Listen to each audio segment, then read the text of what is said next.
ধন্যবাদ ইমরান হাসনাত ভাই আপনাকে আজকে আবার আমাদের সাথে যোগ দেওয়ার জন্য।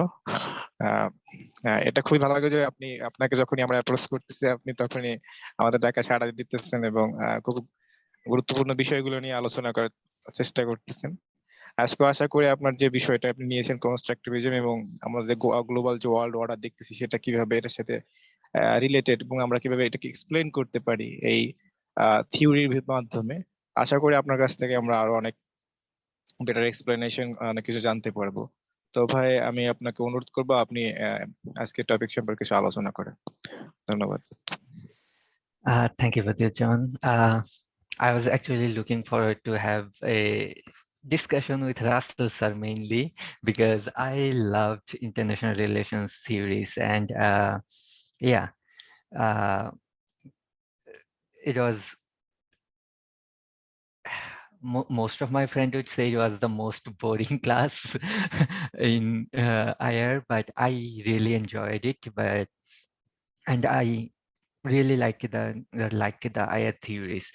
And like when you asked me to like talk about something, I thought this is something that can be interesting.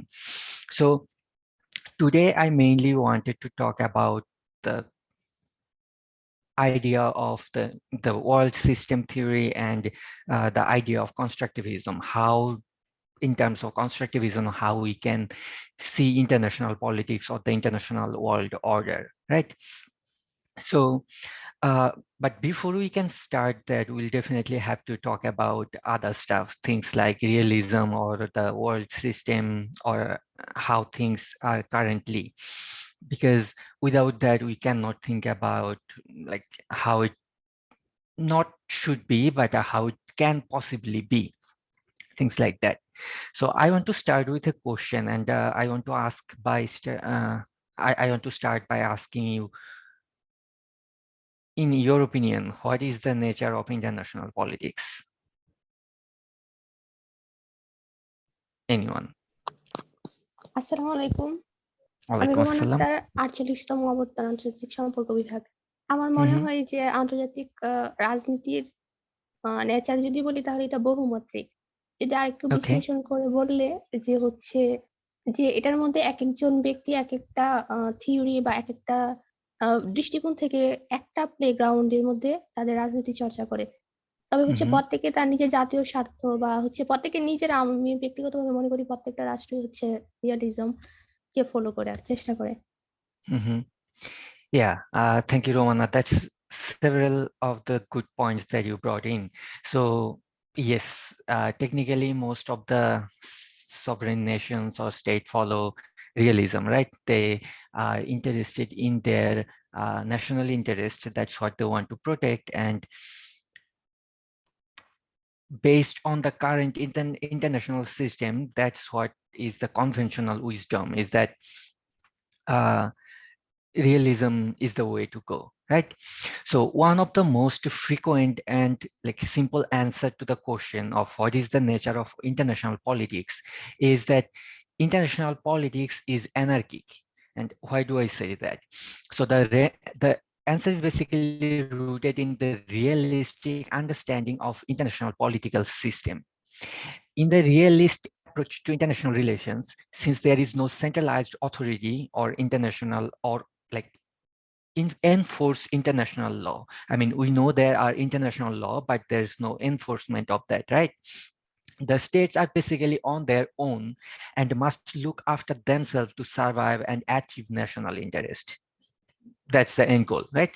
So cooperation is cooperation in this anarchic system is, if for lack of a better word, it's unstable, if not impossible. And the reason for that is because the states that are involved in the system, they can never be sure if the other parties will cooperate or will defect to maximize their own interest, right? Whenever we see, I mean, we have this saying in international politics that there is no permanent friend or enemies in international politics. A country that's friend today might become your enemy another day.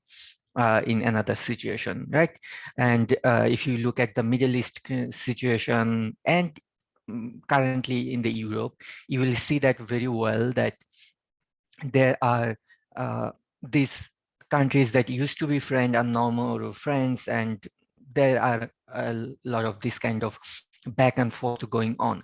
So the issue here is that you cannot believe a state to help with your national interest. You will have to protect your own national interest. So every state believes that, and they always want to maximize their own national interest, right?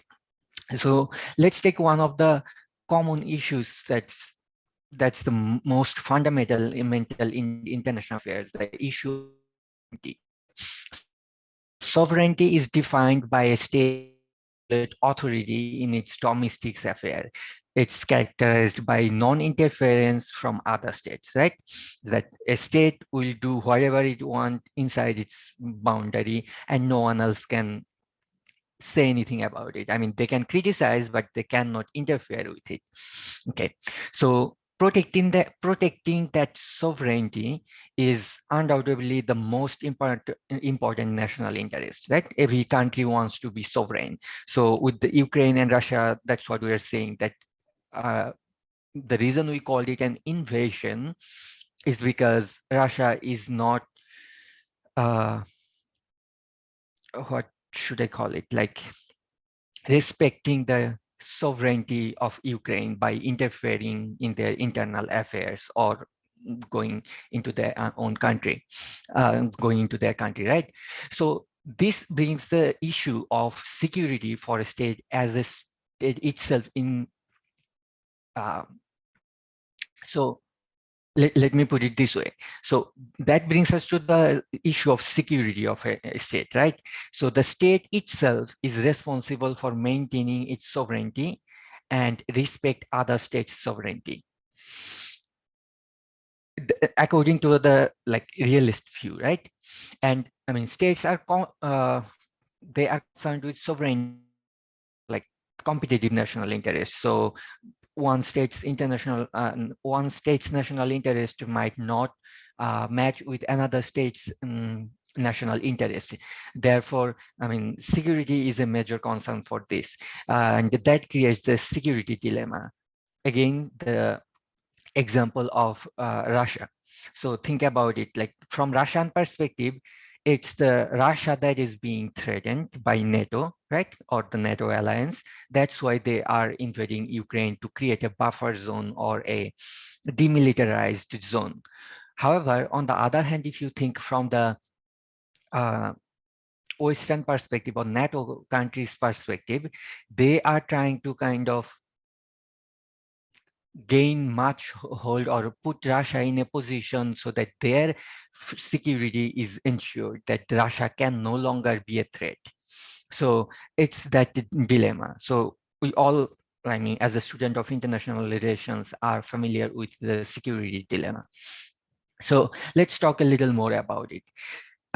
So security dilemma, I mean, it can be explained through the interaction of a state internal and external affairs. So internal and both internal and international affairs, to put it in a different words. So it is like often said that when there are believed to be tight linkage between domestic and foreign policy, or between the domestic politics of two states, the quest for security may drive states to interfere preemptively in domestic politics of other country in order to provide an ideological buffer zone, exactly like what we are seeing with Russia doing here, that Russia is taking a preemptive stand to create a buffer zone around the state using the using Ukraine as one of its buffer zone. So the buffer zone that Russia had was gone after the dissolution of the USSR. So it's trying to basically recreate that so that Russia cannot be easily as easily invaded, right? So, however, this creates this uncertainty for the states involved, right? Like, because everyone is doing what's best for them, and everyone is kind of playing their own game and trying to just win by themselves. So that makes it often impossible to know if a state's attempt to increase its own security is for a defensive purpose or is it an offensive thing. So let me put it differently. So when, let's say, a state, any given state, takes some sort of military measures, they might argue it's for their defense, whereas the other countries might argue that it is an offensive act against them, right? So this creates a vicious cycle of security dilemma. And the result is often like unnecessary armaments. We have seen that during the Cold War with the nuclear stockpile, with each of the countries having more than enough nuclear arsenal to destroy the whole world multiple times, right? So, I mean, you're all familiar with Morgenthau, right? And I mean, he famously said that international politics or politics in general is a struggle for power, right?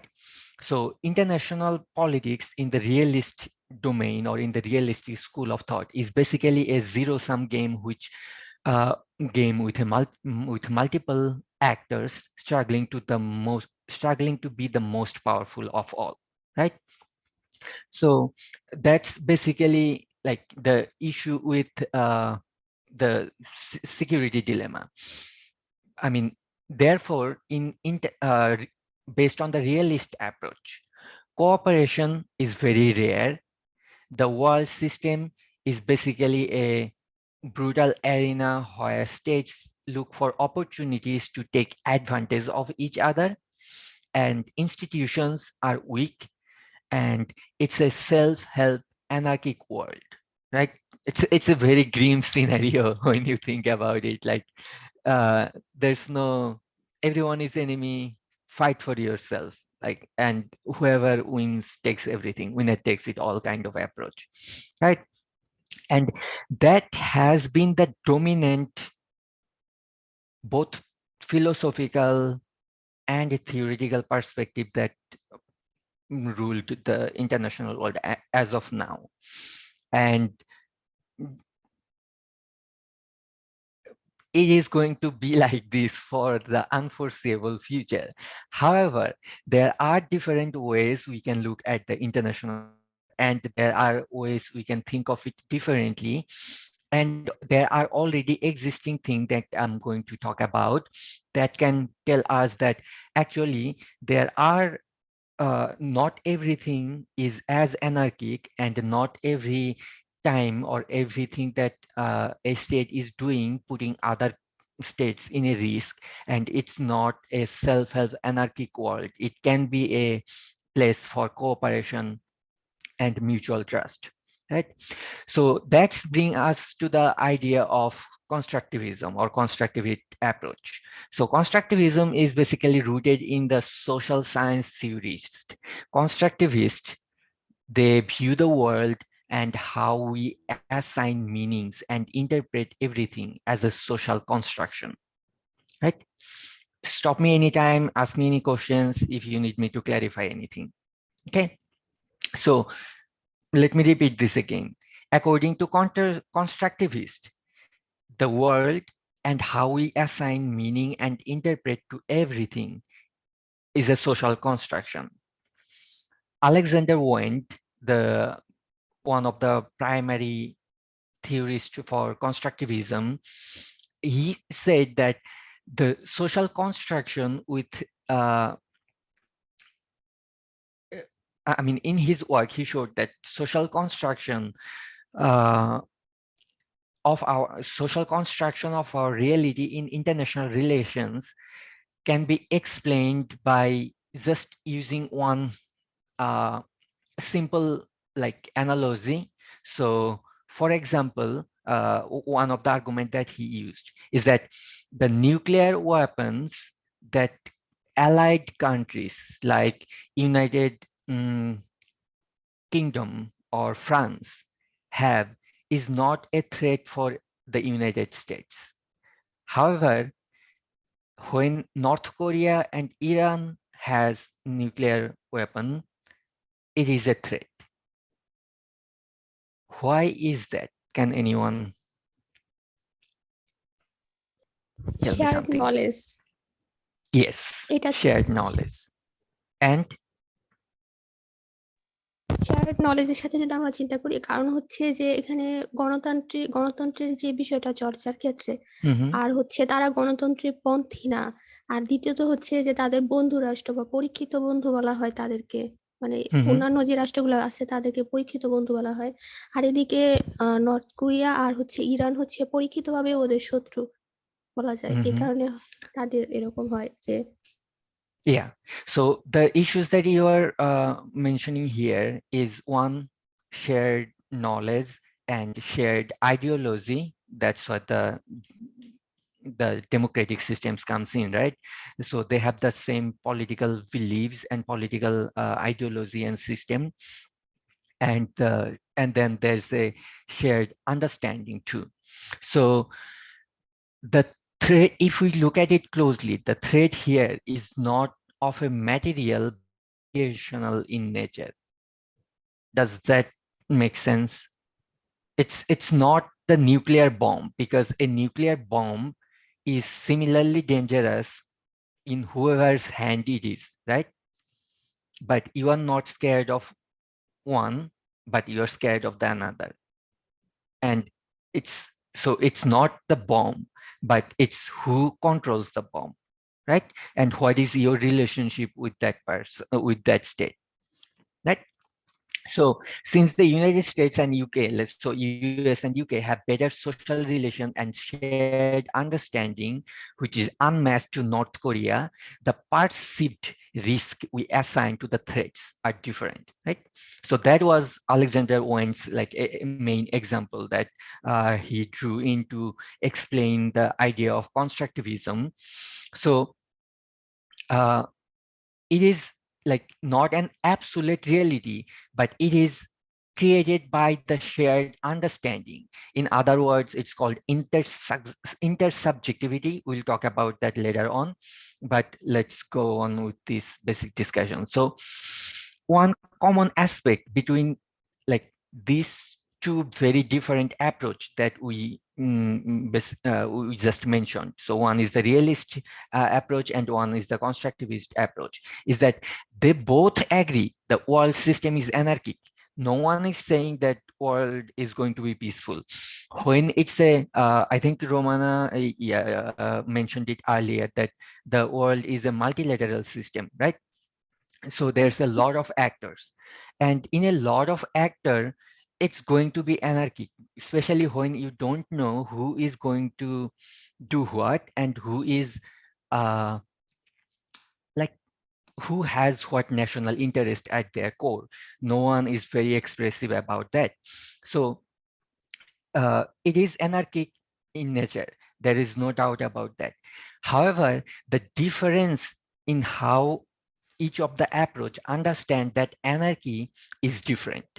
So yeah, that they differ in how they understand that anarchy. So while realists see as a lack of central government to enforce any sort of rule as anarchy, constructivists on the other hand like perceive it as a social construction. So it's something that we assigned meaning to, right? This is what we, so anarchy is what we made of it. So Wind famously says that anarchy is what the states make of it. So it's like people act towards objects, including other actors. So on the basis of the meanings that object have for them. So therefore, like in constructivist view, anarchy is different for actors and it is subject to continuous change. So basically, again, it's based on what we make of it. So let's talk about intersubjectivity, because that's going to bring up the issue of the mutual trust, shared understanding, shared relationships, and other things like that. But up to this point, does anyone have any question? I'll take a sip of water.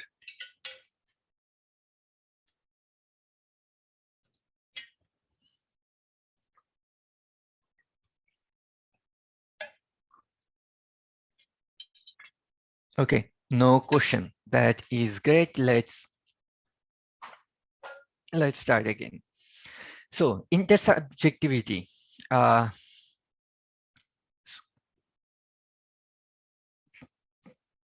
Well, how do I explain intersubjectivity? Let me say this.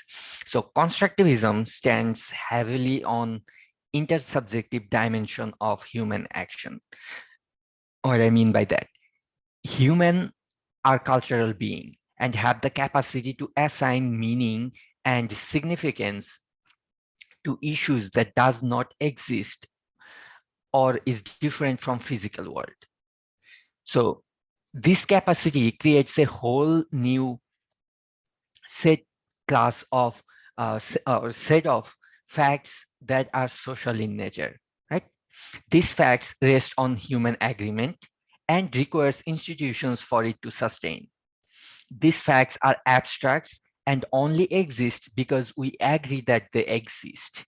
Example would include time, money, calendar, marriage, things like this, right? These exist because we say they exist.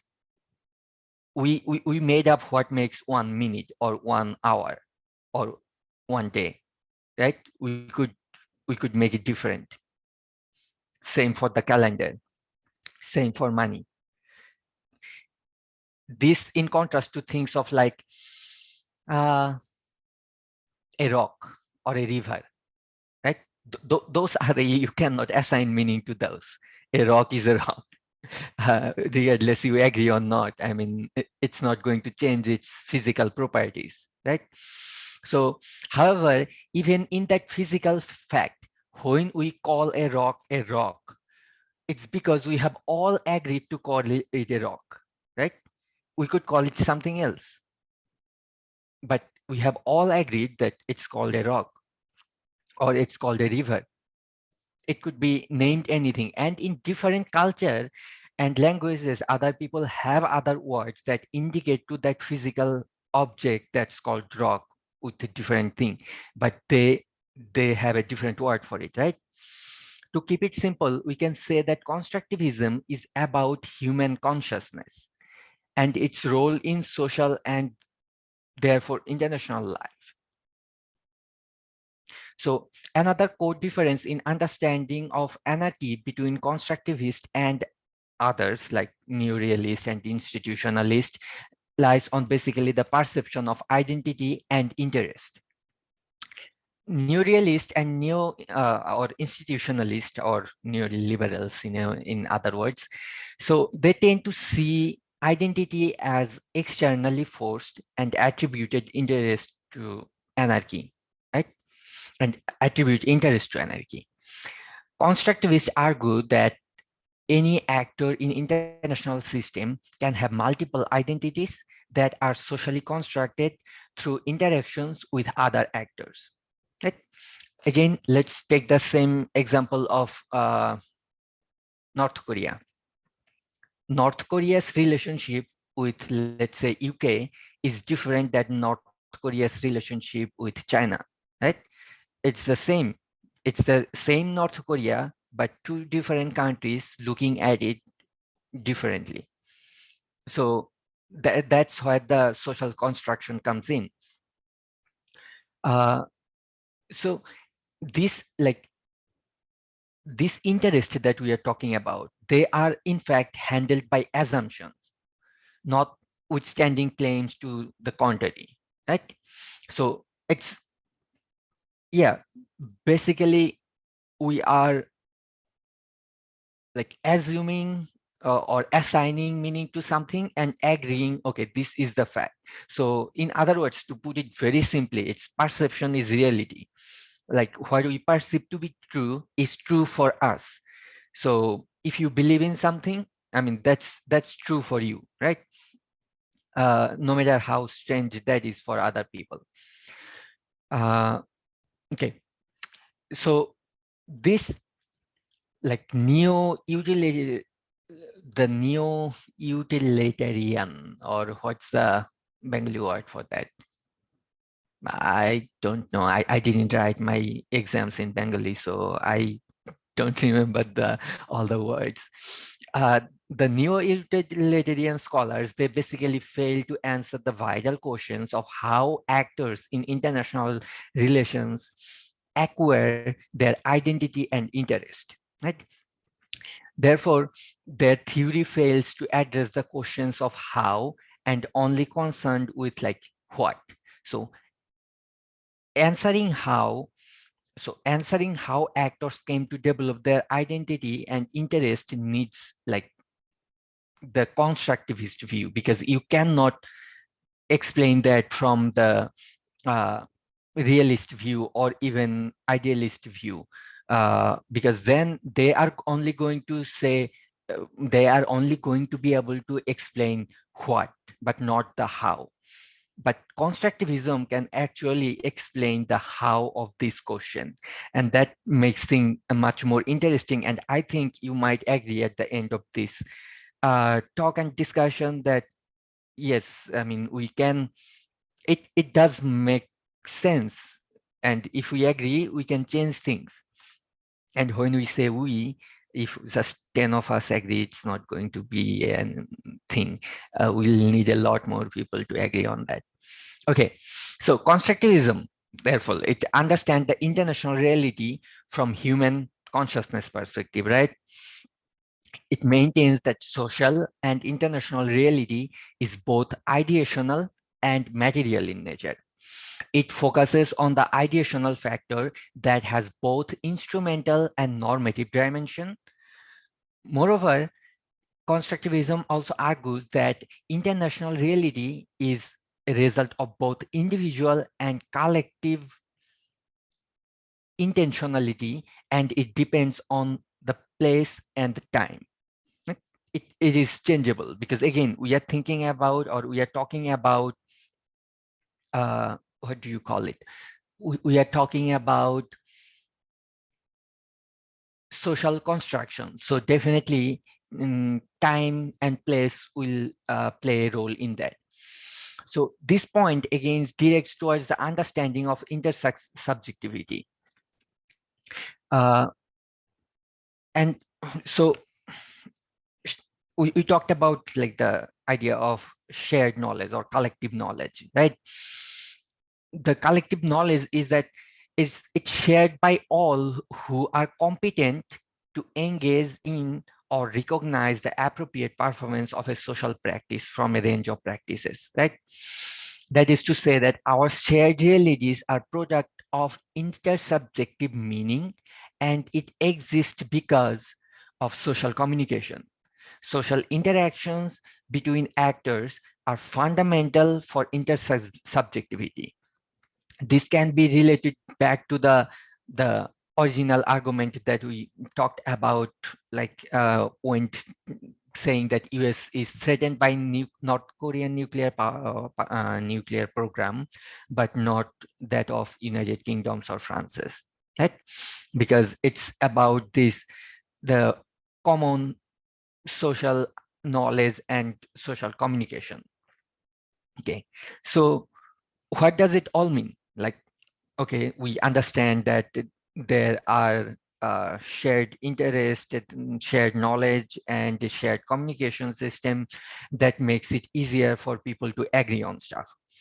How does that result into anything at all, right? So, where do I start? So, based on like this understanding of like how intersubjectivity works, we can let me mute this for a second. Sorry about the non-stop emails. Okay. Okay, now will not be interrupted. Okay, so this practice is mainly defined as like socially meaningful patterns of actions which is being performed more or less competently. Simultaneously, they act, I mean, yeah, simultaneously, they embody, they act out, and possibly refine background knowledge and discourse in and on the material world. The understanding of practice from constructivist point of view is important as it distinguishes practice from behavior and actions. Whereas behavior is concerned with the material dimension or the act of doing, the action is concerned with ideational dimension of meaning. The practice is defined as the combination of two, adding an additional layer to create a consistent structure. Right? Therefore, practices are classes of action that is suitable in a social context. This gives practice a subtle nature, and it enables the intersubjectivity to, like, where everyone can agree on a practice that does not need to be centrally enforced. So as a result, we can see common social and international practices that people agree upon. Right? One of the major or one of the most common things that we notice in this arena is the idea of the norms and rules. And this will make much more sense. And in turn, that will help you understand intersubjectivity better too. So norms and rules are basically the standards of appropriate behavior for actors with given identities, right? So norms and rules, these are the foundation for like all international relation related activities, particularly international law. So think of norms as the standard of appropriate behavior for actors with given identities, whatever the identities. For example, states are supposed to act in an appropriate way, right? That's their identity, and they are supposed to act in a particular way. So does other actors. Any actors with any actors within the international system has an identity, right? And based on their identity, they need to be following, or they are supposed to follow an appropriate set of behavior. And that is what basically norms are. However, if you think about it, norms are like social construction, right? Because what they are, it's essentially the idea of like how things should be, right? So the idea of like oughtness, or in other words, like what is fair, right? The basic idea of oughtness and what is the right thing to do, in a way, is the foundation of the modern society. The social world exists because we have been able to construct these norms and values that we mutually agree upon, right? So once the construction process is complete, not complying with it is at least like frowned upon. I mean, it's not enforced. So for example, let's think about it. Let's say even if a country does not follow a regulation or a norm, they don't invade that country. What do? They criticize the country, they call a general council or sometimes security council. In extreme cases, security council will postpone, will propose measures like sanctions and other stuffs. But most of the time they are going to strongly criticize, send thoughts and prayers, right? That's basically they do. I mean, it has become a laughing stock in a way, but that's the issue, that we cannot enforce it. So the states or the actors are not bound to like comply with it. But if you don't comply, people are going to look at you like in a like baka chokhe takanor English e ki bole. So that's something like that, right? So I mean, however, here's the thing. Sometimes it can be like, sometimes if you don't comply with it, you can be charged with tangible retaliatory actions, right? In some cases. So for example, if we think about again the Russia-Ukraine issues, we know that a lot of the countries, not just the West, but a lot of the countries in the world are criticizing it, almost everyone, to different extent. But then there are also like a lot of countries are putting sanctions and in other ways like limiting interactions or business with Russia, and even non-state actors like multinational organizations, multinational corporations, and things like those. They are boycotting like business with Russia and other stuff like that. So we have seen that they can actually take tangible retaliatory actions that can deter you from doing something that you are trying to do. So, however, we should not forget that norms have a life cycle and it exists in a continuum, right? New norms formation, so there's always new norms being formed, and like old norms being kind of expired in a way. New norms formation depends on and like must fit in the existing normative structure, because you cannot like come up with something too radical. You will need a revolution for that, right? This claim of these two being too adjacent to each other, this is kind of what we can call is path dependency. So the idea of path dependency or path dependence is that you need the international normative structure to be there for new norms to form. However, new norms cannot really form like too much out of the system if the structure is already there. Does that make sense? It's more like you're trying to change the normative system with new norms, but you cannot do it without the normative system structure being there already, if that makes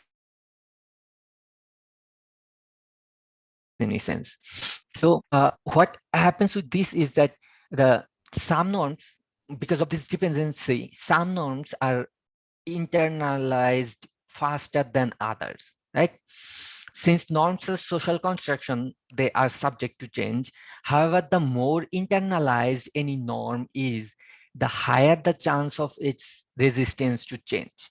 So norms are both normative and rational, and they would be able to exist, like let alone, they wouldn't be able to exist, let alone internalized, if it was not the rational thing to do, right?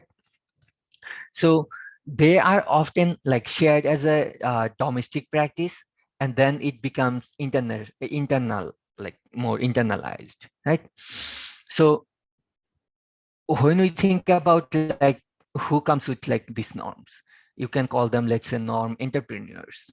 They play a kind of a vital role in promoting the norm and internalizing them, right? And they can influence both state and non-state actors' behavior. To basically understand how norms can influence actors' behavior, we need to dive down into norms and understand different types of categories of norms. So before I do that, let me give you a solid example of norm. So let's say human rights, violation of human rights is something. Human rights is a norm, and it's not a law. I mean, there is no one. Yeah, I mean, there is the International Criminal Court that can send you to trial, but they cannot enforce something really. And that's the issue with centralized authority, that they cannot enforce anything.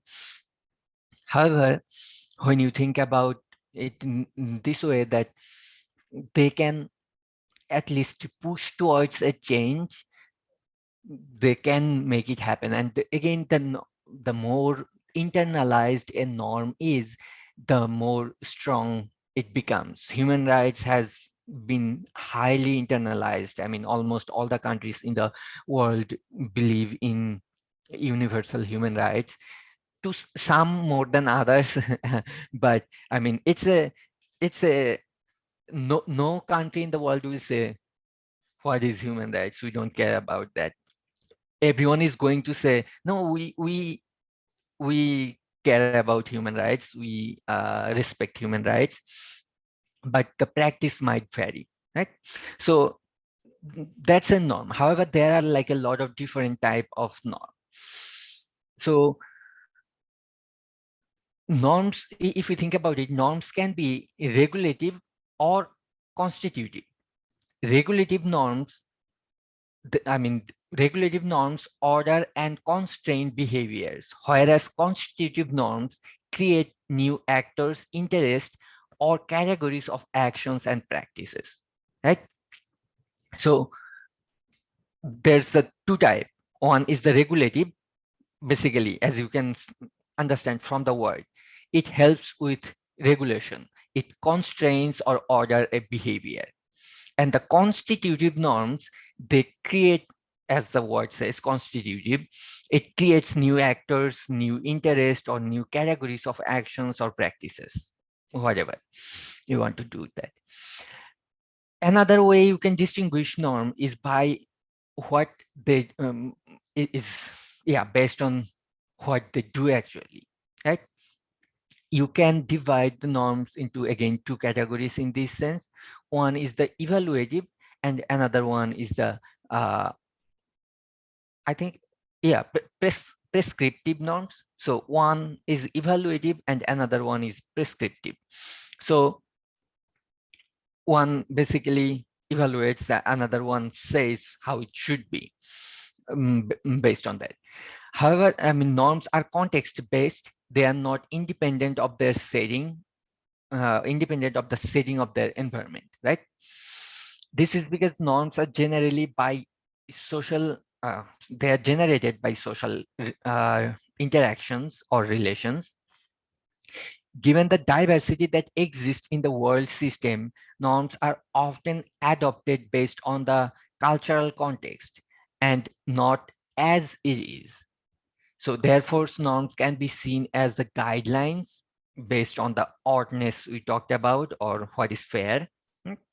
Norms are fairly stable, but flexible at the same time, because as it's always changing based on the setting it exists in, right? So why are they important? The answer lies in the constructivist view of the world system as an anarchy with a method in the madness.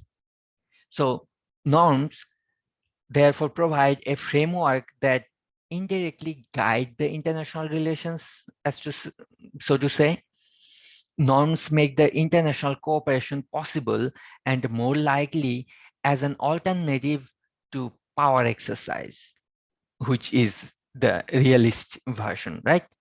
So norms allows actors in the international relations to act on self-interest, but not only, but only to the extent where they conform to all the related norms appropriate for the context, right?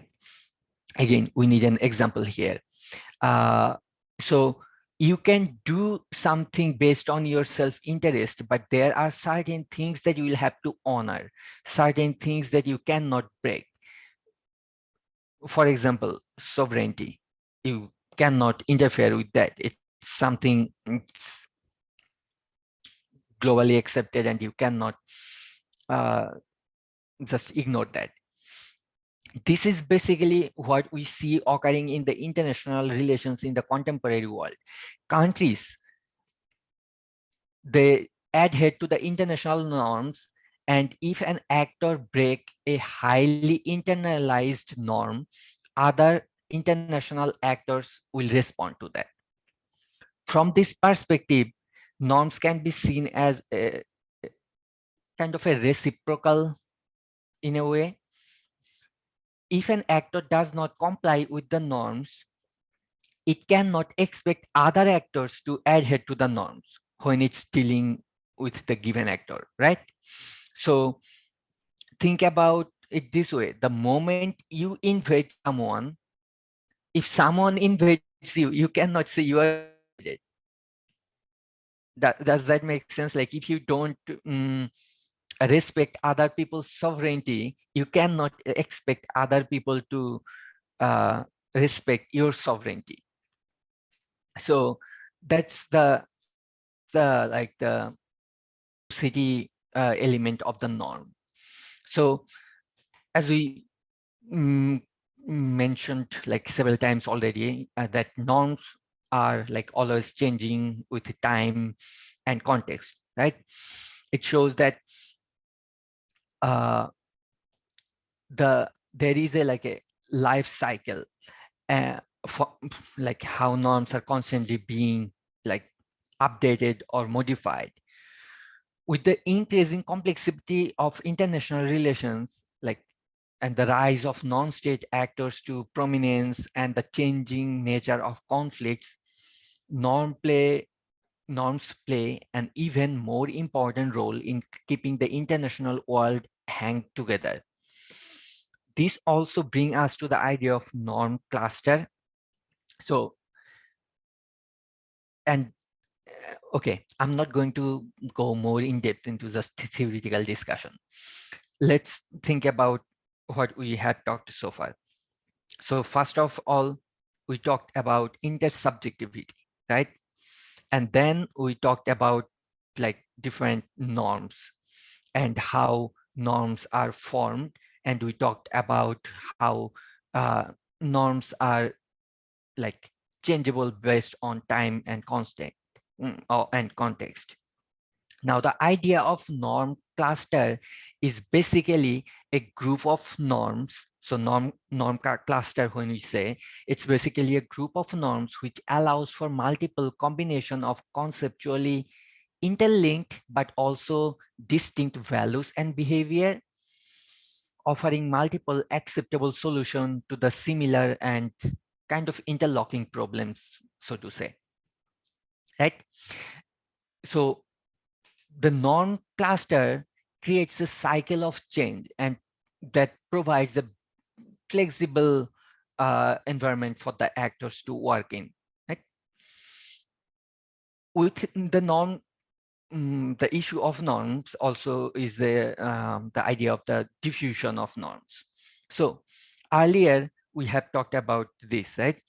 We have talked about the shared interest, shared knowledge, and the relationship between countries, either as enemy or friends, doesn't matter, whatever that is. So how do we like work with, how does norm help us solve that? That's where the idea of like norm diffusion comes in, because once a norm is created or introduced, first it needs to be internalized, right? That means that the actors, or at least the majority of the actors, needs to internalize that norm. Once that has been internalized, then you can start diffusing it to others or spread it to others, in other words, right? So for example, one very common would be, you have seen the West spreading the idea or the norm of democracy all over the world, right? So that's like how the diffusion works. Basically, you set up so democracy is not a norm by itself, but it's a norm cluster, right? It has many norms combined in it that are interlocked and closely connected, and that's how it works as a norm cluster. I keep rambling. Okay. So this norms cluster, it exists also outside international relation and is a fundamental way to understand like norms in cultural context. Because think of it this way, that if you think about religion, or if you think about just social practice or culture of a country, or a state or a region, these are basically norm clusters, right? Okay. So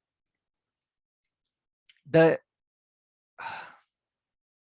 understanding of like these norms allows us to understand how institutions functions in international relations.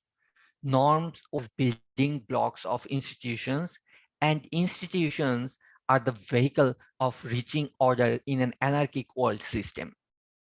Right? So let me kind of like summarize it using the talking about international organizations a little bit, because international organization is, or IGOs particularly, are the essence of constructivist ideals and the idea of norms. So the constructivist approach, in contrast to the rationalist or the realist. So when I say rationalist, I mean both the realist and the institutionalist school of thought. So it's the constructivist approach is like they understand anarchy in a whole different way, right? So they argue that anarchy as seen by the realist cannot properly account for the actor's behavior. And they add that it is important to understand identity, interest, and intersubjective understanding of these factors when seeking to explain like international politics. Therefore, constructivism provides a much more like comprehensive understanding of international system, and like whereas the other approaches fail to do so. The moreover, I mean, before I go to moreover, just to say that is again the limit of the realist or institutionalist or relational approach is mainly that they're more concerned with what, but the constructivist approach is basically talking about like how the system works, how are these being formed. And as we have discussed so far, that these are basically that some people comes up with idea, right? An actor comes up with an idea, and that based on the current normative structure. And when people agrees on that, the idea becomes internalized, and it becomes a norm. And then a similar group of norm form a norm cluster, which is basically what guides the international organization for cooperation, working together, and like fighting against each other the whole time, right? So that like mm, so it's explaining the how process instead of the what process. Okay, so finally to yeah, um, let me add this, that the constructivism, it provides us with like in a way a new lens to look at international system and emphasize that the international system that currently exists is because of the choices that the actors have made in the past, right? Those choices created a path and a limit that uh, the, yeah, it created both like a path and also put some limit on the options they will have in the future. It's important to understand this like path dependency, because this is like it explains why institutions like international institutions or any other actors, they are like fairly stable and not as weak as the realist would argue. Like think about it. I mean, we keep saying that the UN is not doing anything, or it's a there's this debate if UN is a failed organization, but I mean it has been able to keep the world from going into major wars. It has been successful in preventing a lot of conflict, so it's not as weak as like realists would like to assign it to. View of like the international system, it helps us like understand how cooperation are basically mutually reinforcing, because remember, as we said, that if an actor decides not to respect a norm, they cannot expect that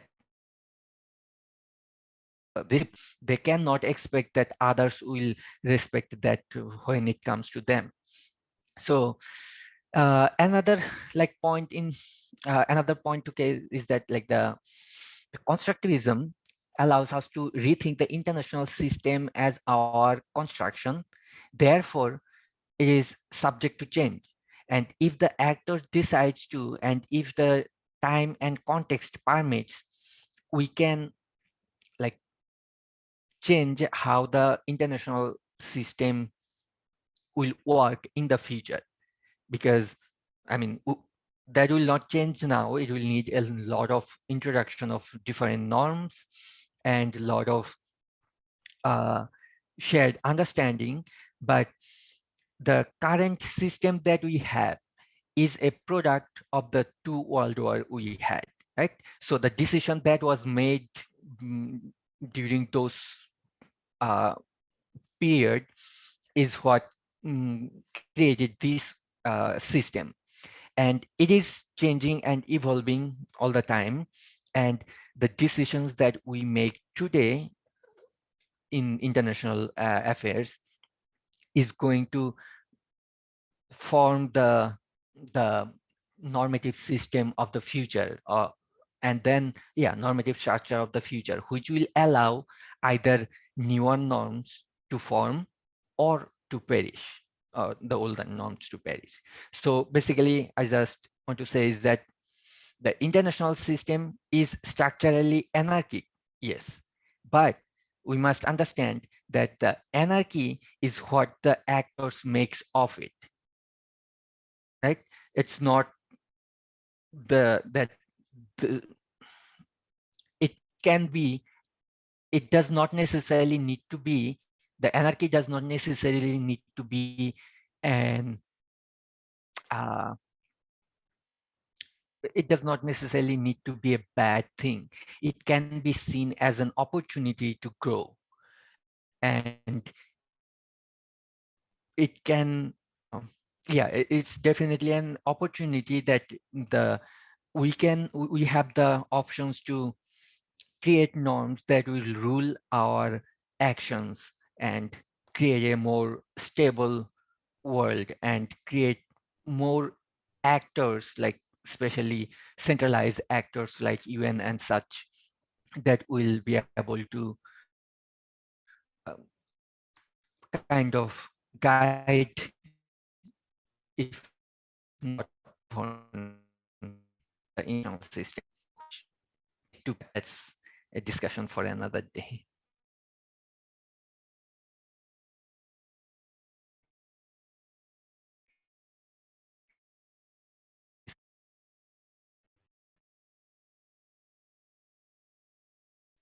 Okay, I'll drink some water in the meantime. আমার একটা প্রশ্ন ছিল যে হচ্ছে পাওয়ারকে কিভাবে আমরা ইন্টারসাবজেক্টিভিটি দিয়ে define করতে পারি?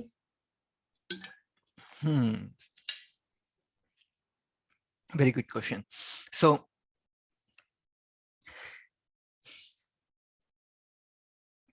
how do we define power with intersubjectivity? Again, it will depend on a lot of the factors, right? If you are, again, let's go back to that example of the nuclear bombs, right? So if we are thinking about the nuclear bomb that, let's say, Russia has or North Korea has, is threatening to the US, but a nuclear bomb that UK or France has, those are not threatening to them. So it's not the issue of the material power, but your relationship or your mutual understanding with the actors who hold those, right? So if you can come to agreement with them, it does not need to be a zero-sum game. So in the when you talk about intersubjectivity, it's basically the idea of like everything that we have discussed so far. It needs to be based on shared, definitely, understanding that what is it is for, what do you want to do with it, and you will also have to understand the idea of reciprocity, that it's an exchange and not a zero-sum game.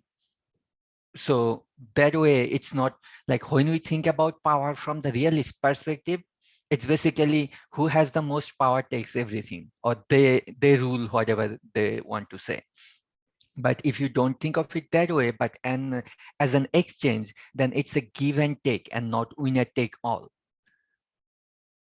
Does that answer your question to some extent?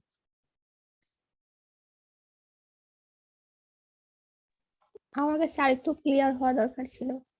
Okay, so when we think about power, we normally think of it as from the what do you call it,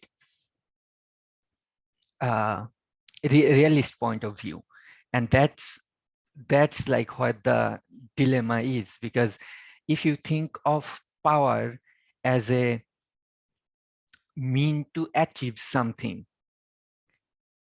then it's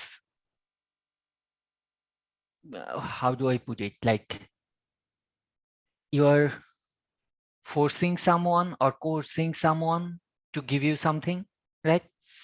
Yes. But if you think about it this way, that it's not power is not like that, but it's power is about like exchange. What I need something from you, but you also need something from me. It's the mutual understanding and the mutual like respect that the countries need to have with each other, and that can be achieved through international organization, right? So we are talking about like shared interest and other stuff. How will that happen? First of all, they need to communicate to countries. And one of the most like efficient or easiest way to communicate is via international organization, right? If you are member of the same international organization with a different country, you will definitely have some sort of exchange with them. And then if you have, maybe that will lead you to having diplomatic relations with them directly.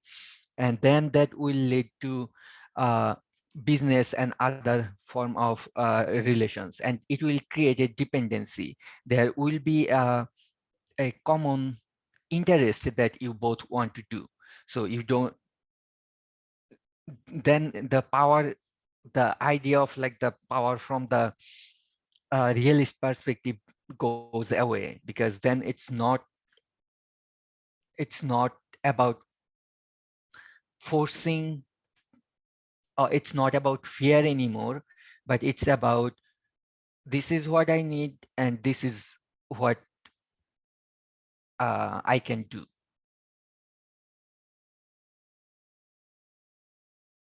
Is that too confusing?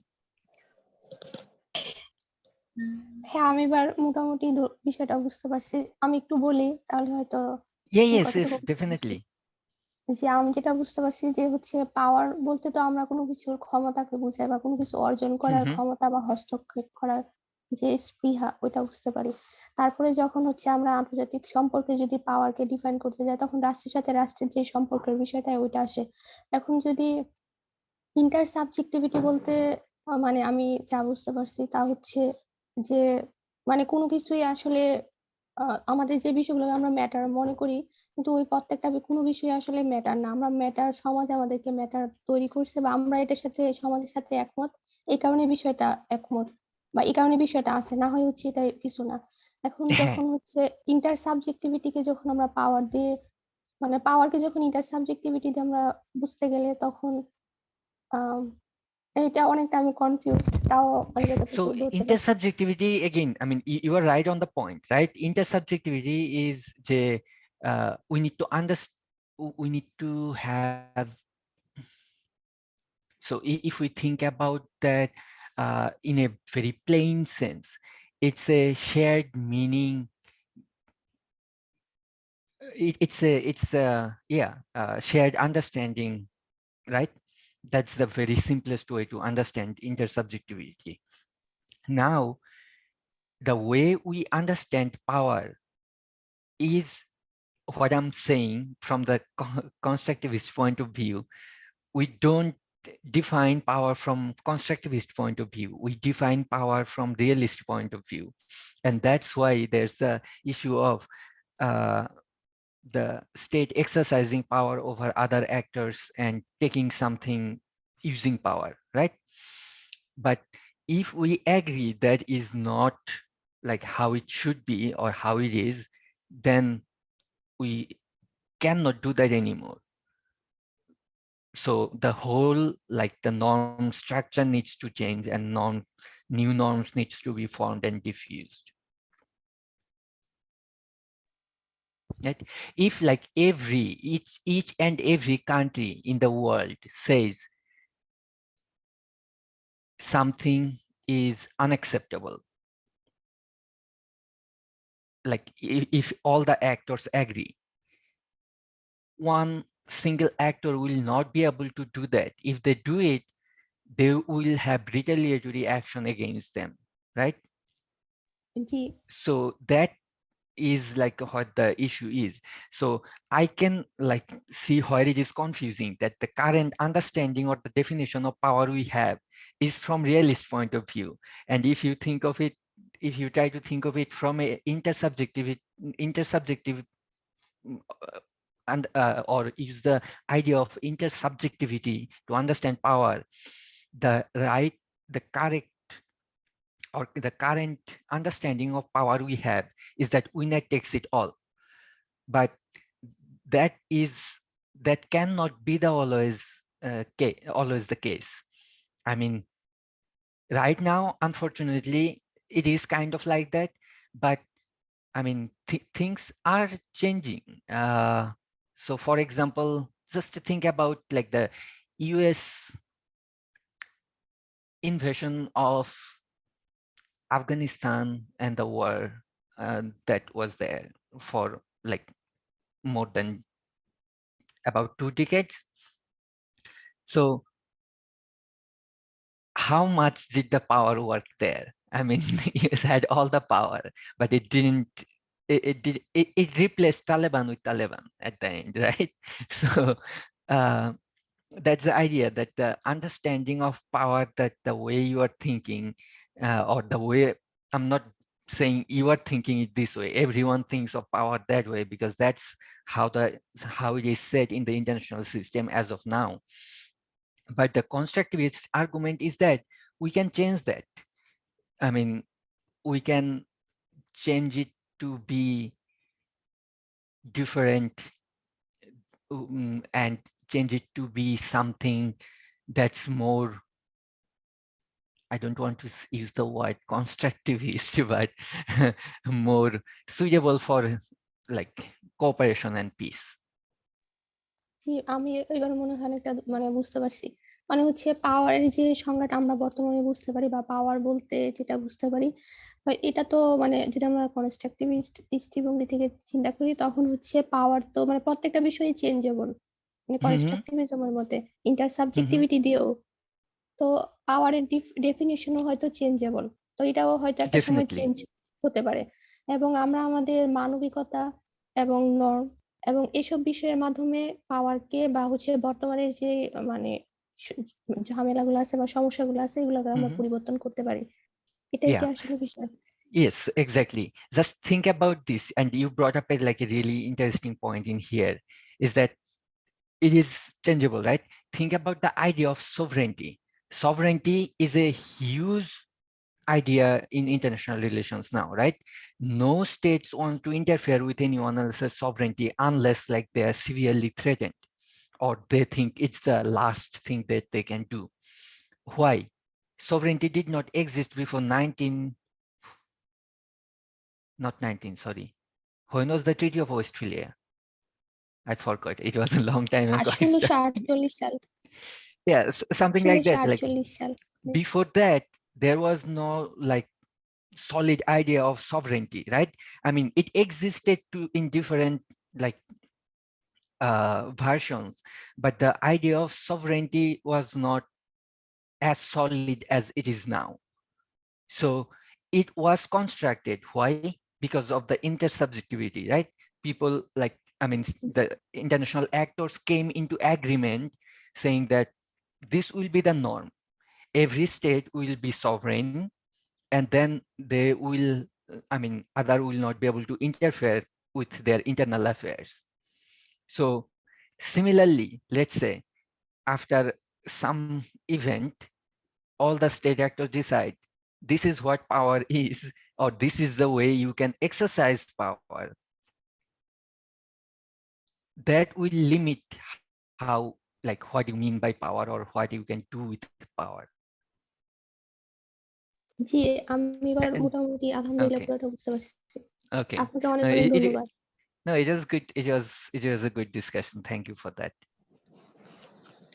ভাই আমার রোমানের সাথে একটা প্রশ্ন add করা ছিল, সেটা হচ্ছে পাওয়ার যে হার্ড পাওয়ার যে দ্বিতীয় ভার্সন, মানে পাওয়ার যে সেকেন্ড কাইন্ড, সেটা হচ্ছে সফট পাওয়ার।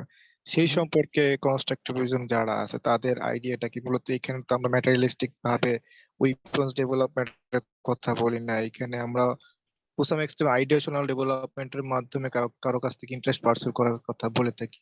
তো সেই ক্ষেত্রে সফট পাওয়ারটাকে কিভাবে ডিফাইন করবেন এবং এটাকে কিভাবে ক্রিটিসাইজ করা যায়?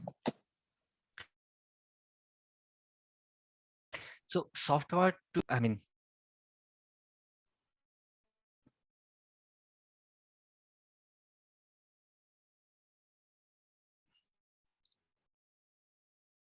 about like the influence, and you cannot influence someone. So you are not forcing someone, but you are influencing someone, or you are persuading someone to do something that you want them to do. Why? Because of many things. It can be is just because they like you. So that's the like the cultural influence and other stuff. But it can also be economic, right? They are dependent on you. So for example, why does USA wants to fight Russia, but not China.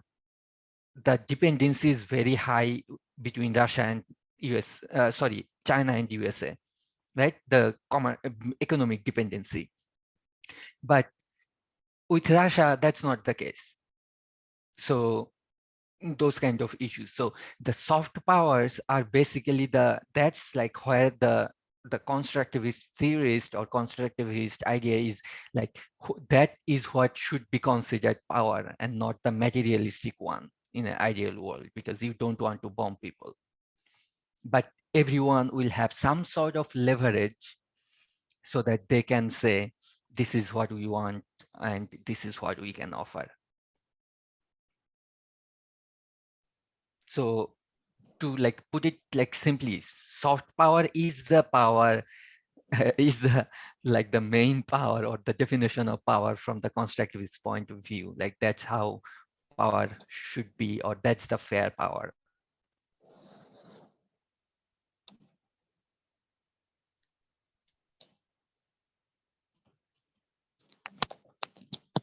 ভাই তাহলে এই যে নরমাটিভ যে অ্যাপ্রোচটা কথা বললেন, মূলত স্ট্রাকচারের কথা বলেন, কনস্ট্রাকটিভিস্ট এই যে থিওরির মাধ্যমে ডেভেলপ করা হচ্ছে, তো এইখানে যে পয়েন্ট গুলো আপনি হিউম্যান রাইটস এর কথা বললেন, ইকোনমিকের কথা বললেন, এই যে নরমেশন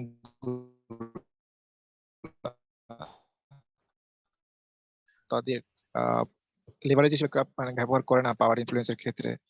আমরা দেখি যে ডেফিনেটলি হ্যাঁ, আমরা আফগানিস্তানের ক্ষেত্রে দেখতেছি যে তালেবানকে ক্রিটিসাইজ করা হচ্ছে যে সেখানে কেন ওমেন এম্পাওয়ারমেন্টের ক্ষেত্রে ই করা হচ্ছে, কেন এখানে মানে তাদের যে পলিটিক্যাল জায়গায় কেন মেয়েদের নাই, মানে পার্টিসিপেশন নাই, কিন্তু আমরা দেখতেছি মধ্যপ্রাচ্যের প্রায় সবগুলো রাষ্ট্রে মেয়ে পার্টিসিপেশন তাদের সাথে ওয়েস্টের একটা ভালো সম্পর্ক আছে। তো এইভাবে কি যে হিউম্যান রাইটস এই জিনিসগুলোকে ব্যবহার করা হচ্ছে না, তো সেই ক্ষেত্রে কিন্তু পাওয়ারটা কিন্তু এখানে চলে আসতেছে। Definitely. Just to think about like the West criticizing Russian invasion in Ukraine, but never criticizing the Israel like swallowing whole country of Palestine, right? It's the issue with like no system is immune to weakness, right? There will be some sort of weakness to every system. And I'm not saying constructivism is anyway perfect, but like to answer your question is that the way norm works is that, let's say, the people or the actors that introduce some sort of norm, they can be thought of like the norm entrepreneurs, right? And they're the one who are introducing a norm. However, if a norm is being diffused or not will depend on how many actors agree on that, right? So if you need enough actors to agree on that and be able to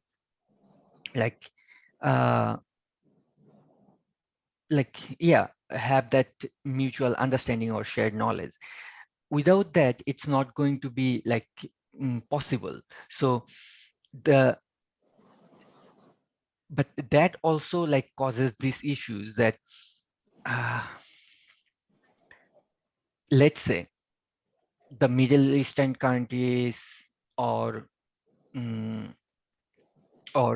the example of Afghanistan that you said, that their norm is that male should be in charge, let's say, from religious perspective or whatever. It's their norm and it's internalized. That's how they understand the things. That's how they want to do things. So they have internalized that.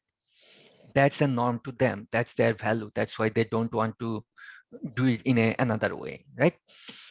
But the West have internalized the norm that of the gender equality. It's not fully achieved, but that's what they're pushing for. They are trying to diffuse that norms. And it's a kind of a clash of two norms.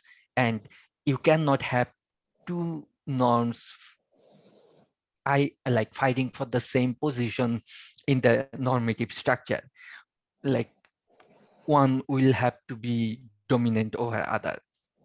So the way it will depend, or the way it will last, is that which one is the most diffused, which one is commonly shared by most of the international actors, and whichever one is most commonly shared by uh, yeah shared by most of the actors will be the prevailing norm. The others are definitely going to perish.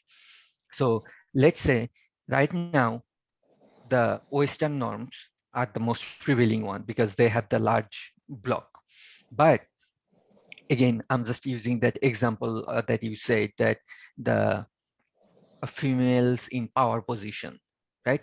Or women being in power position. It's mostly a Middle Eastern thing. And to be more specific, I would say it comes to some extent mostly from Muslim countries, right? And they have a good rationale for that in their understanding. And I'm not saying anyone is right or wrong. What I'm trying to say is that that is the minority norm now. But if somehow they can diffuse it enough to spread it enough to among most of the countries, that that is what the standard, what people look up to, then that's what it will be. So there are definitely competing norms for the same positions. But yeah, and again, as I was saying, that norms exist in a continuum. It's not a white or black, it exists or not kind of thing. Think about like human rights again, right? In some countries, like let's say some of the Scandinavian countries, human right is like top of the priority. I mean, you will not hear about human rights violations. And uh, I mean, there's no 100%, but some of the Scandinavian countries are like really good at that. But then even in the like the developed West, for example, like US, UK, there are a lot of instances of human rights violation. Yes, it's much better than many other part of the world, but there are still those. And then there are countries like, let's say, the countries that are going through more, I would say, authoritarian regime, things about like some of the kingdoms in the Middle East, or even we know about like our neighbor Myanmar, and we know about China having a lot of like human rights issues. So those will be some examples that it exists in a continuum. It's not yes or no. It depends on like, or it exists in varying degrees, if that makes sense. ধন্যবাদ ভাই। Sir আছেন, sir আপনি যদি কিছু বলতেন।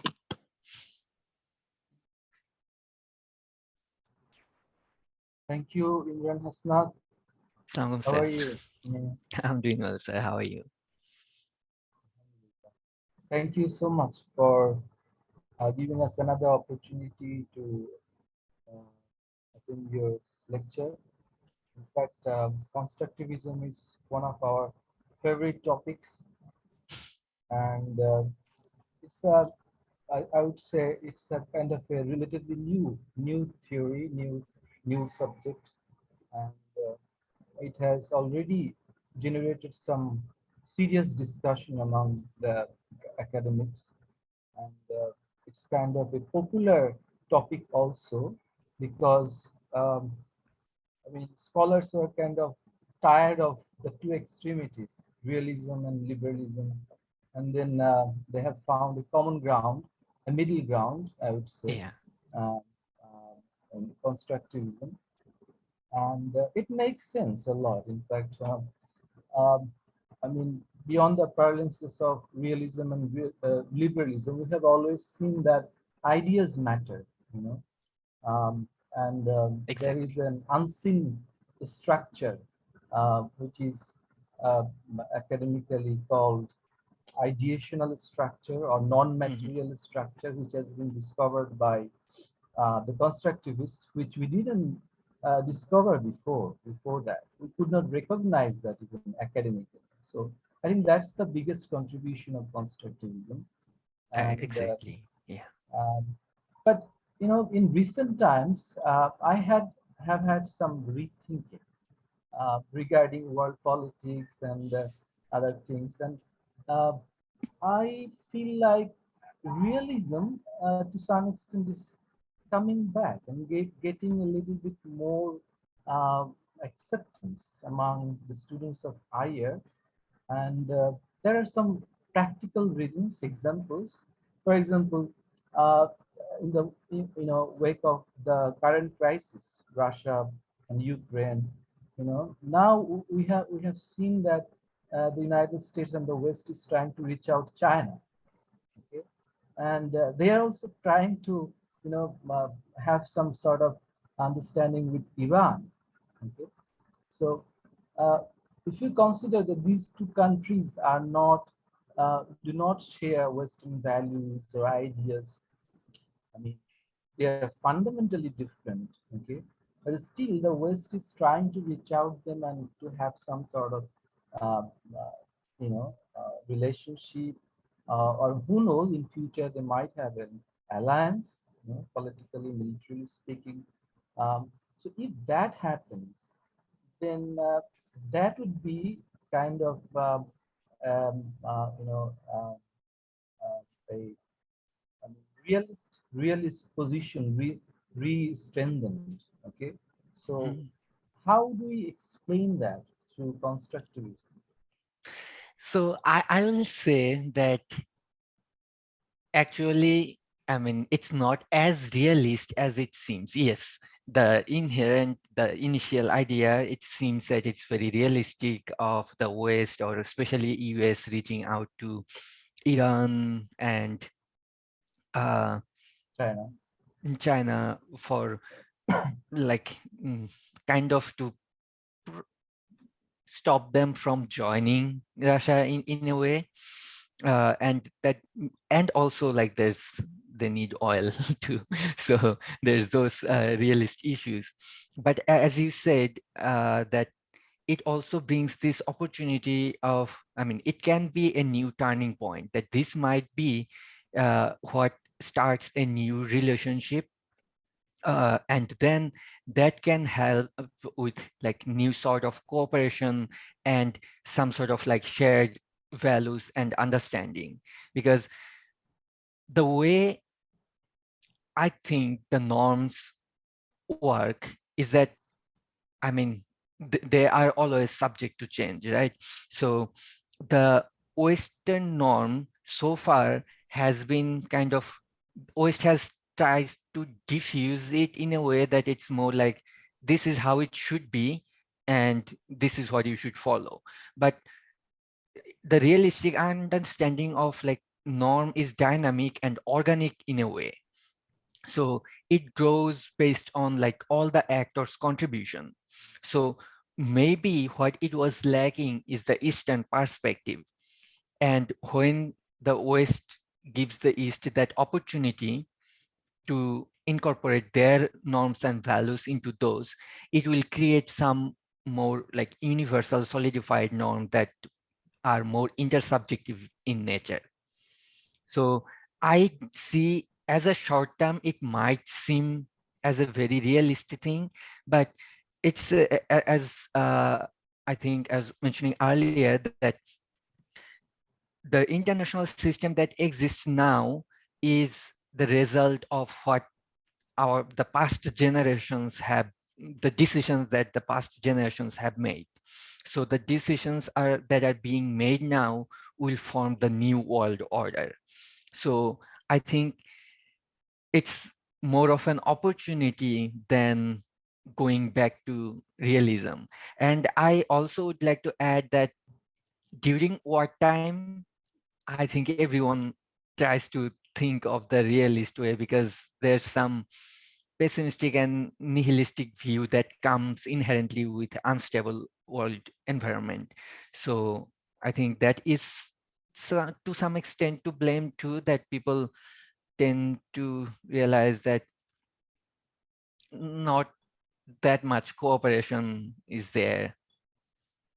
But yeah, so that would be my Okay, answer. I try to internalize what you have said.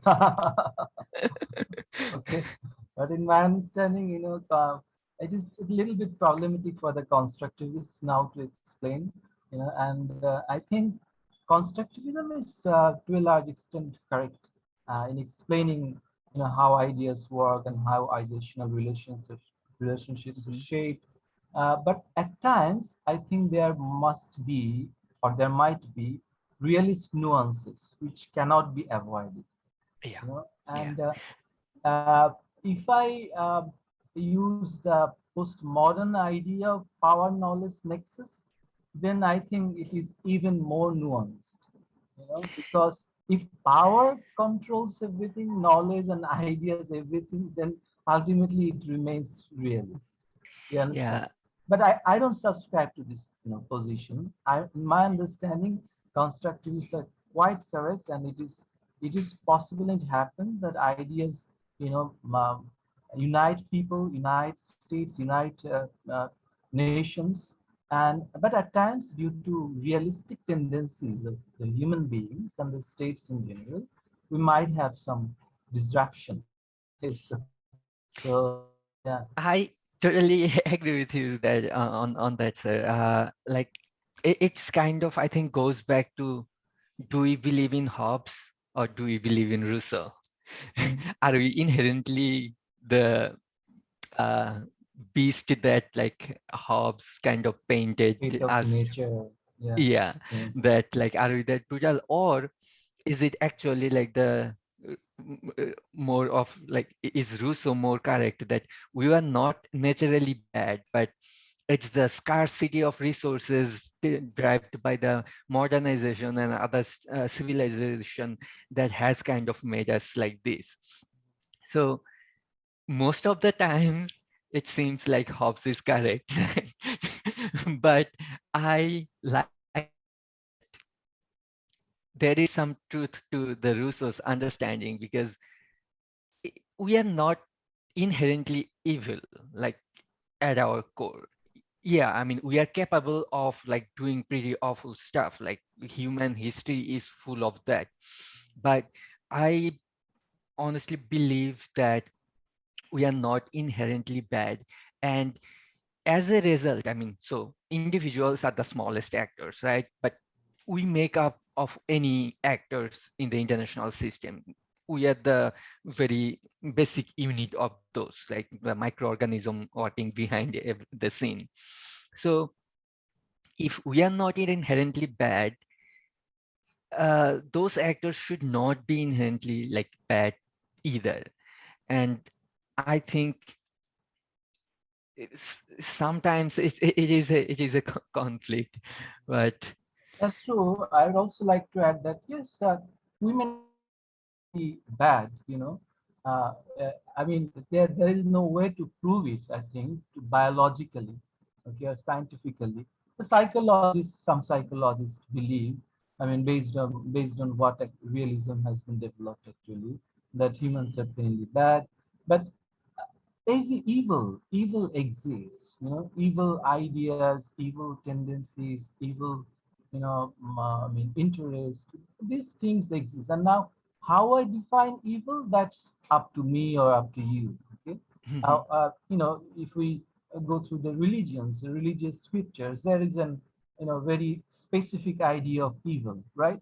So yeah. now, whether you subscribe to that or not, I mean, evil exists. So even if inherently bad or evil, we are at times influenced by evil, and that proves the realist point to some extent. Okay, Mhm. so Yeah. I think, I mean, this will be kind of a perpetual dilemma for us, whether we should we should consider ourselves evil or not, but we have to deal with this. Definitely, definitely.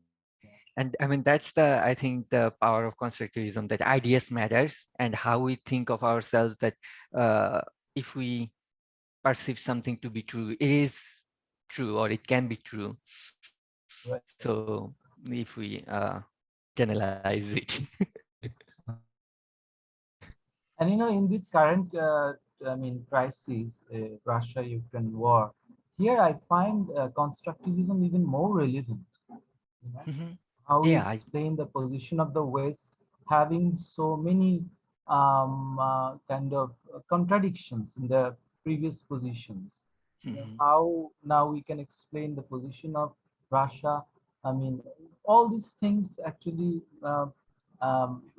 can be explained by constructivism. yeah, So yeah. yeah, ultimately it's all constructed, socially Mhm. constructed. But to what extent norms and ideas can be socially constructed, that is also a matter of further, I think, investigation.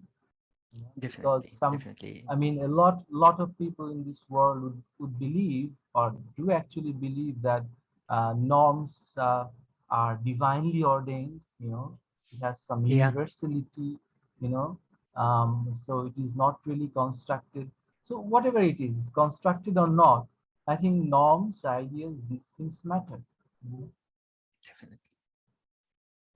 So that's from my part. I think there might be other questions from other participants. Okay, so Okay. thank you, Imran Hasnat. And Thank you. I really, really, wish that you would be able to come back again and again, especially on this platform. We would love to hear you more. Okay, thank you so much. Thank you, sir. I'll be back.